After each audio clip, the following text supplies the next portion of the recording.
The following is a CNN special report.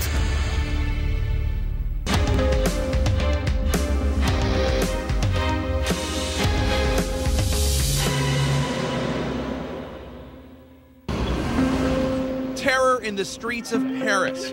Police officers gunned down in cold blood. Journalists murdered. Jews targeted. Hostages held, desperate and afraid. The attacks kept coming as authorities launched an international dragnet to catch any accomplices, potentially plotting another deadly rampage. Tonight, we take you behind the investigation. Did an American-born jihadi mastermind the plot from beyond the grave? And what deadly plans have yet to play out? A CNN special report, Inside the Paris Attacks. Good evening, I'm Jake Tapper. Je suis Charlie. I am Charlie. Those are the words that became a rallying cry for a nation and the world in the aftermath of those deadly terrorist attacks at the offices of Charlie Hebdo, the satirical magazine targeted for publishing cartoons of the Muslim prophet Muhammad. Now, those bloody murders were followed, of course, by more bloodshed. 17 innocents total killed during those 3 days of pure terror that gripped France and sent Europe into a frenzied search to stop these and any other terrorist sleeper cells possibly plotting attacks of their own. Could Paris have been just the beginning of what's to come? Tonight, we'll take you inside the attacks and the investigation into what drove these men to such brutal extremes and who helped them do it. The first attack is stunning in its deadly precision. Two masked gunmen stormed the Paris office of the satirical magazine Charlie Hebdo, Kalashnikovs in hand. At first, we just heard shots, we heard screams. Martin Boudreau, who works in the building, escapes to the roof and captures the gunman on camera. They have already killed a security guard and pushed their way into the offices of Charlie Hebdo. And then we didn't know what we were supposed to do because, we were stuck on this roof. We knew that there were victims a few meters away from us, but there might be, some explosive somewhere or maybe a third guy, and they were yelling. It's 11:30 a.m., and inside, the staffers of Charlie Hebdo are having their editorial meeting, led by Stéphane Charbonnier, the magazine's editor, better known to most Frenchmen as Charb, famous for his envelope-pushing, even offensive cartoons. Charb is also well known to the attackers. His face appeared on this most wanted poster published in Al-Qaeda's Inspire magazine, popular among extremists, after Charlie Hebdo published cartoons of the Muslim prophet Muhammad. The terrorists killed their victims one by one, calling out their names. They then retreat to the street shouting Allahu Akbar, which means God is great. They claim victory for avenging the prophet. It was a slaughter. It was like a massacre. Boudreau makes his way into the office, finding few survivors in this bloodbath. I could see the bodies on the left into the meeting room, and the other people from Charlie Hebdo who were spared or were hiding, and they were just standing like, not zombies, but they were like standing and didn't do anything. And we tried to help the very first wounded, but actually, to be honest, there were not a lot of wounded. There were just people dead all around. In their black bulletproof vests, the terrorists flee, pausing to reload. For a moment, it seems that their escape might be blocked by a lone police car. But they open fire, and outgunned, the police car retreats. The black getaway car peels off, but stops again next to Ahmed Merabeh, a Muslim police officer who's been wounded in the melee. One of the terrorists runs towards him. Don't come any closer, Merabeh pleads, just before the terrorist shoots him in the head. The manhunt begins. The terrorists abandon their getaway car and hijack another one to evade police, but they leave behind a crucial clue: an identification card. By nightfall, French police issue a wanted poster for Sharif and Saeed Kouachi, brothers of Algerian descent, raised in France. At least one is a known terrorist, having been jailed for trying to recruit jihadis to fight in Iraq. The Kawachis are now heavily armed, dangerous, and on the loose in Paris. And the terror is just beginning. Late that night in the Paris suburbs, a jogger is shot and wounded. The next morning, with the city already on edge, another shooting. A rookie cop, barely 2 weeks on the job. Clarisse Jean-Philippe is killed in cold blood while attending to a car crash in the Montrouge section of Paris. A street cleaner confronts the shooter, only to have the gun turned on him. In the confusion, the shooter escapes, and police at first say there's no connection between the shooting of Officer Jean-Philippe and the massacre at Charlie Hebdo, but they would be wrong. Just hours later, the Kawachi brothers strike again, storming into this gas station an hour north of Paris, armed with Kalashnikovs and rocket-propelled grenades. They steal food and supplies, but no one is hurt, and again, amazingly, they evade capture. Police are now scouring the French countryside, searching the woods for the two men. This area is very rural. You can probably see there's quite a bit of open fields, a farmhouse behind me. There's also a very heavily forested area in that direction. And that may be where police are searching for the two suspects. Dawn breaks with no sign of the terrorists. But soon, this day's deadly events begin to unfold. The Kawachi brothers reappear, now at a printing company near Charles de Gaulle Airport. And a siege is soon underway. Helicopters circle overhead as schools in the town are told to lock their students inside. The airport partially shuts down. It is chaos. There's an employee hiding inside the printing company, secretly texting police about the movements of the brothers as authorities surround the building. And then a shocking turn. Gunfire erupts at a kosher grocery store much closer to Charlie Hebdo. Police swarm the area as reports emerge of multiple hostages inside. But if the Kawachi brothers are barricaded in the printing office miles away, who is orchestrating the attack on the supermarket? The dots suddenly connect. French media are now reporting that the man inside the grocery is the same person wanted for killing the police officer the day before. You know who I am, he tells police. He is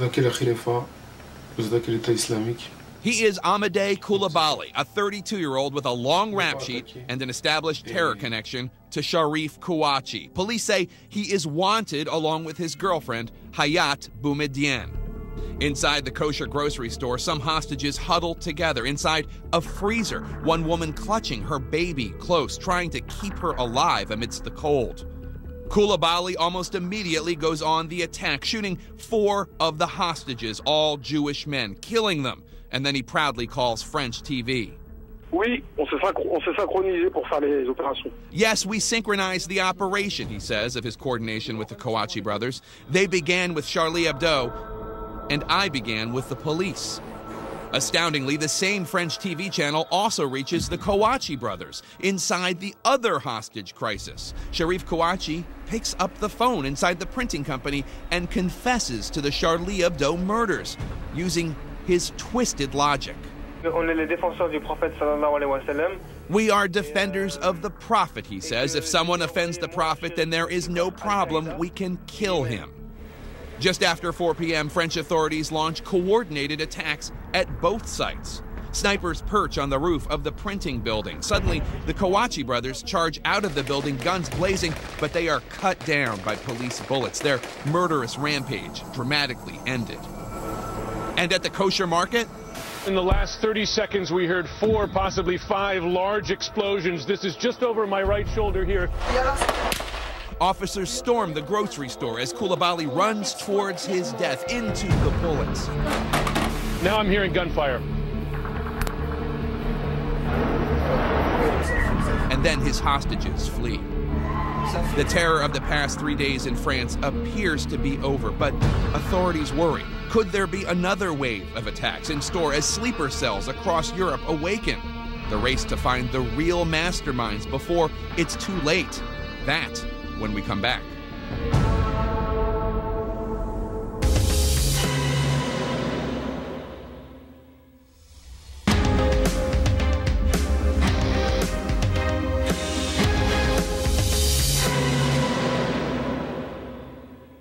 I'm Jake Tapper. Welcome back to a CNN special report inside the Paris attacks. The 3 days of chaos, hostage-taking, and murder in France left 17 innocent people dead and 11 more wounded. Now, we know that the terrorists were motivated by the ideology of radical Islam, but how specifically did their ideology turn to action? Under whose orders or instructions did the terrorists launch their deadly plans? Police and Western intelligence are urgently seeking answers as they try to shut down any other jihadi networks that may have more bloodshed in store. At first blush, they looked like any young couple in love in this photo published by French media. But after Hayat Boumediene and Amadei Coulibaly found radical Islam, that bikini was replaced by a burqa, and soon their romance turned lethal. It ended in a hail of bullets, the deadly denouement of a week-long reign of terror that rocked Paris and rallied the world. Boumediene met Coulibaly when she was working as a cashier. He'd been dubbed a juvenile delinquent by his own mother, having been in and out of prison since he was 17 for armed robberies and drug offenses. Both of them were raised in moderate Muslim homes. One of Coulibaly's 9 sisters even teaches a dance class called booty therapy. She and the rest of his family have condemned his actions. But as Coulibaly and Boumediene drifted away from their families, their religious devotion intensified. Boumediene began to wear the veil and said she wanted to move to an Arab country to be surrounded by other strict Muslims. Meanwhile, the seeds of terror were being planted in her boyfriend's brain. Coulibaly, seen here pledging his allegiance to ISIS, was radicalized during his time in this French prison. His mentor? This man, Jamel Begal, an Algerian serving 10 years for plotting to blow up the U.S. Embassy in Paris. Jamal Begal is important because he really links pre-9/11 terrorism with post-9/11 terrorism. He is an al-Qaeda operative and recruiter. He was able to recruit and indoctrinate a lot of young men in the prison system. It is here where Begal introduces Coulibaly to another of his prison protégés, Sharif Kouachi, one of the 2 brothers who will slaughter a dozen people in the massacre at Charlie Hebdo magazine. It is the beginning of a deadly friendship. You bring in a man like Jamal Begal, who's got street creds because he's been to Afghanistan, he's met with al-Qaeda figures, and all of a sudden he's able to infiltrate really their thinking with an ideology that turns deadly in the end. In 2009, Begal is released from prison and put under house arrest, with the French government surveilling his every move. And what they see looks menacing. Sharif Kouachi and Coulibaly visiting, bringing supplies, food, money. Often in tow, Boumediene, who later told police the startling photos taken during one of those visits were merely evidence of crossbow practice. Together, the men hatch a plan to spring another terrorist from prison, a failed attempt that lands Begal and Coulibaly back in jail, with Boumediene at home, waiting patiently for her man and his plan. Kouachi avoided jail, but made his way deeper down that path of radical Islam. He traveled to Yemen, a hotbed of jihadi sentiment, much of it inspired by this man, Anwar al-Awlaki. The Jews and the Christians will not be pleased until you become like them. Awlaki, who would go on to become a seminal figure in al-Qaeda, was born in New Mexico and went to college in Colorado. But he reportedly spent a summer vacation training with the Afghan Mujahideen. The Islam of Umar was an opening. Awlaki's perfect English made him a popular figure among Western jihadis. Through his online videos, he's inspired so many terrorists, he's often been called the Bin Laden of the internet. The brotherhoods. Awlaki's message reached the Kouachi brothers loud and clear.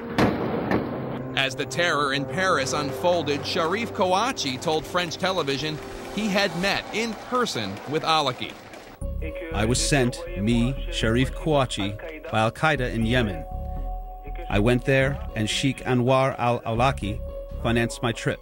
As of now, their exact travel history is unclear, but French officials now believe both brothers visited Yemen in the summer of 2011, just before Awlaki was killed by a U.S. drone. We know from one official here that Saeed first came in August 2009, then went in and out 2 or 3 times, and potentially it was Sharif that used his passport in 2011 to make his journey here, and then some say carry back with him tens of thousands of dollars to France to perhaps fund the operations you saw. Either would have been a valuable asset, a jihadi with a European passport.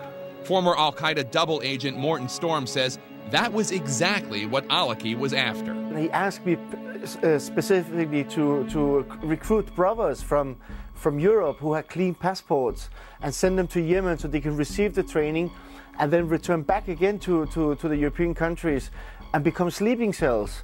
And that's exactly what happened in France is what he wanted to do. Now the question for investigators is if that deadly plan for Paris was launched by Alaki himself. Could the now dead terrorist mastermind have set the course for an attack that would be carried out more than 3 years after his own death? Or was it much more in depth and up to the minute? Did they continue to get resources from Yemen until the moment which they launched those attacks? Because if there is still a network between Yemen and Europe, there could be other cells that's assisting, and that's something they want to try and certainly prevent.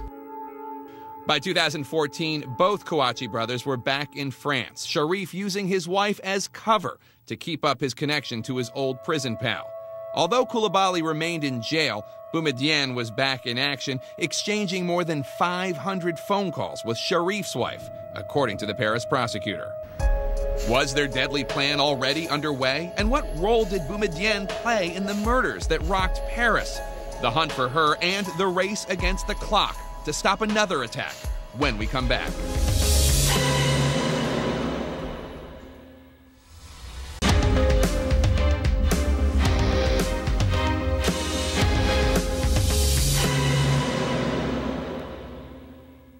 I'm Jake Tapper. Welcome back to a CNN special report inside the Paris attacks. The aftershocks of the murderous terrorists' rampage in Paris are still being felt as authorities in the United States and Europe work overtime to try to stop another possible attack.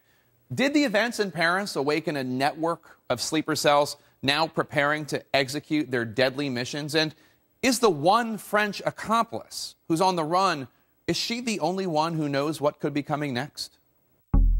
She is the most wanted woman in the world, Hayat Boumediene, girlfriend of Amadei Koulibaly, one of the 3 terrorists whose deadly acts rocked Paris and the world. French authorities say Boumediene may also be an accomplice to his crimes, and she is on the lam. She becomes almost more dangerous and more lethal because while people are looking for her, she's so nondescript that she could easily blend in. And imagine the impact if she is able to carry out a subsequent attack knowing full well that all of Western intelligence is looking for her. Here she is at the Turkish airport just days before the terrorist attacks. The man standing next to her is another French citizen who police are investigating. They believe he helped her cross the border into Syria, a hotbed of radical Islam, where she is now likely hiding out. But who is she working for? Her boyfriend pledged allegiance to ISIS, the ferocious terrorists headquartered in Iraq and Syria, but he also said he was working hand in hand with the Kouachi brothers. And that terrorist organization, AQAP, claimed responsibility for the brothers' bloody attack on the Charlie Hebdo office. In this official video, AQAP spokesman says they planned and financed the operation. Western officials tell CNN it's still murky who was actually calling the shots.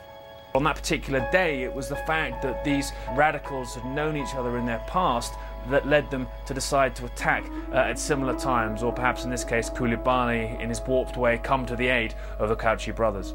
In truth, we don't know, and we may never know. What is clear, the attacks in Paris launched an international hunt for any terrorist who could be lying in wait. Just days after the nightmare in Paris, a dramatic raid on a terrorist cell in Belgium, captured on this amateur video. A witness describes the scene as Belgian police storm in. I saw just a big orange flash, whoop, a lot of smoke, and another big detonation. Woof. 2 gunmen open fire on police as they close in. a last-minute intervention to stop what authorities say was an imminent plot by terrorists linked to ISIS. This operation was meant to dismantle a terrorist cell, not only the terrorist cell, but also the logistic network behind it. This investigation for the time being has shown that these people had the intention to kill several policemen in the street. Belgian police kill 2 and capture 1 just before they intend to launch their murderous attack, police say. 17 others are arrested in a series of raids across Belgium. Among the guns and grenades discovered in the raid, cops also find police uniforms, raising the specter that the terrorists hope to pose as the very men they sought to kill. They were planning attacks all over Belgium, really. One official tells a Belgian newspaper the country narrowly averted its own Charlie Hebdo attack. When one attack happens, it's very likely that other attacks are going to happen as well. They serve as triggers almost. That was not something that the Belgian authorities wanted to risk. But a Western official warned CNN, sleeper cells have awoken, and there are now more than 100 jihadis ready to strike in Belgium, France, Germany, and the Netherlands. Europe is on edge, and an international dragnet is underway to try and stop the next attack before it happens. Police and intelligence rounding up suspects across the continent. An 18-year-old girl arrested at a London airport on terrorism charges. 2 men in Berlin nabbed for conspiring with ISIS. 9 people in Paris held in connection to Koulibaly's attack on the kosher grocery store. And just this weekend, an Algerian man arrested in Greece, believed to be connected to the terrorist cell in Belgium. Experts say the pipeline of terror from ISIS-controlled parts of Syria to Europe is powerful and growing. The key problem now that Western countries accept there are thousands of their citizens fighting in Syria, learning these skills, becoming increasingly radicalized, hardened, accepting of violence, desirous of it. What do you do when they return? It's a question being asked across Europe and around the world as intelligence agencies race against time and the threat of another attack.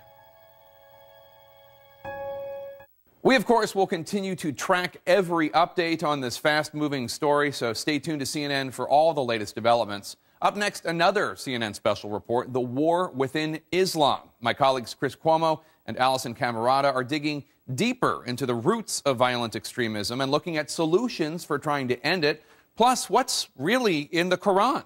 Expert analysis and conversation, and that report starts right now. Possibly plotting attacks of their own. Could Paris have been just the beginning of what's to come? Tonight, we'll take you inside the attacks and the investigation into what drove these men to such brutal extremes and who helped them do it. The first attack is stunning in its deadly precision. 2 masked gunmen stormed the Paris office of the satirical magazine Charlie Hebdo. Kalashnikov national dragnet to catch any accomplices, potentially plotting another deadly rampage.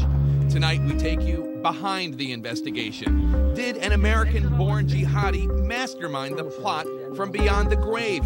And what deadly plans have yet to play out? A CNN special report, Inside the Paris Attacks.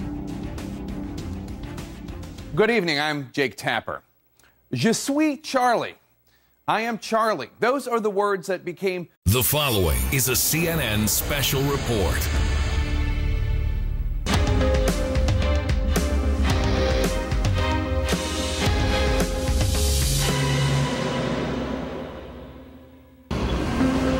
Terror in the streets of Paris. Police officers gunned down in cold blood. Journalists murdered. Jews targeted. Hostages held, desperate and afraid. The attacks kept coming as authorities launched an a rallying cry for a nation and the world in the aftermath of those deadly terrorist attacks at the offices of Charlie Hebdo, the satirical magazine targeted for publishing cartoons of the Muslim prophet Muhammad. Now, those bloody murders were followed, of course, by more bloodshed. 17 innocents total killed during those 3 days of pure terror that gripped France and sent Europe into a frenzied search to stop these and any other terrorist sleeper cells in hand. At first, we just heard shots, we heard screams, Martin Boudot, who works in the building, escapes to the roof and captures the gunman on camera. They have already killed a security guard and pushed their way into the offices of Charlie Hebdo. And then we didn't know what we were supposed to do because, you know, we were stuck on this roof. We knew that there were victims a few meters away from us, but there might be, you know, some explosive somewhere or maybe a third guy, and they were